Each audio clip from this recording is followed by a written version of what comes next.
तो प्राणियों तो आज हम बात करने वाले हैं कि अगर हम अपाचे आइसबर्ग सेटअप कर रहे हैं पूरा, तो उसमें ना आपको कुछ चीज़ों को ध्यान रखना पड़ेगा। जब आप ओसीपी पे ओपनशिफ्ट पे इन चीज़ों को डिप्लॉय करोगे ना, तो उस टाइम पे आपको एक चीज़ कंसीडर करके चलना पड़ेगा कि कौन सी सर्विस को पहले सेटअप करना है।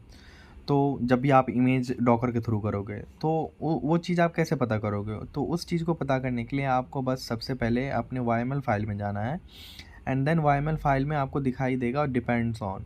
तो अगर स्पार्क डिपेंड्स करता है मीनायो पे नेस्सी पे, तो इसको अगर हम पहले डिप्लॉय करेंगे ना, तो एरर आएगा हमें, ठीक है। तो इसलिए हमें पहले देखना पड़ेगा कि ये किन किन चीज़ों पे डिपेंडेंट है। तो ये मीनायो और नेस्सी पे डिपेंडेंट है, तो यानी हमें पहले नेस्सी और मीनायो का सेटअप करना पड़ेगा, ठीक है। अब देखते हैं मीनायो और नेस्सी किस पे डिपेंडेंट है। तो सबसे पहले हम नेस्सी पे आते हैं। नेस्सी किसी पे डिपेंड्स है, तो नेस्सी पोस्टग्रेस पे है।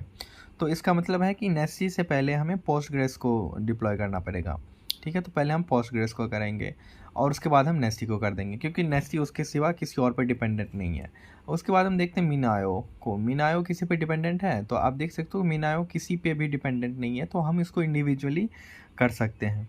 तो इस तरह से हम पहले, उसके बाद हम मीनायो को सेटअप कर लेंगे। मीनायो के बाद अपना मीनायो क्लाइंट होता है। मीनायो क्लाइंट का कुछ ज़्यादा रोल नहीं है। मीनायो क्लाइंट इसलिए हम बनाते हैं ताकि हम जब भी एक बकेट क्रिएट करते हैं ना आइसबर्ग में, तो वो ऑटोमेटिकली क्रिएट कर देता है बकेट को, ठीक है। इसलिए हम मीनायो क्लाइंट को यूज़ करते हैं। एक्सेप्ट दैट मुझे तो कभी इसका कुछ और यूज़ आया नहीं।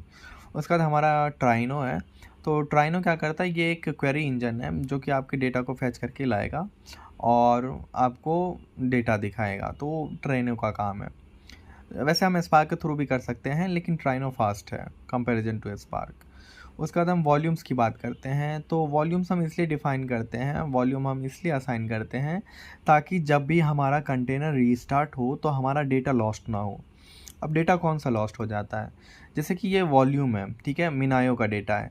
तो जब भी हम एक टेबल क्रिएट करेंगे या कोई डेटा स्टोर करेंगे मीनायो के स्टोरेज में, लेकिन अगर उसको हम वॉल्यूम असाइन नहीं करेंगे, ठीक है, तो क्या होगा, जैसे कंटेनर रीस्टार्ट होगा, जैसे हम कंटेनर को स्टॉप करेंगे और रीस्टार्ट करेंगे, या बाय डिफ़ॉल्ट हमसे कंटेनर स्टॉप हो जाता है या डॉकर स्टॉप हो जाता है, तो जितने भी डेटा होंगे ना मीनायो पे, वो सारा लॉस्ट हो जाएगा। तो इसलिए हम वॉल्यूम क्रिएट कर देते हैं।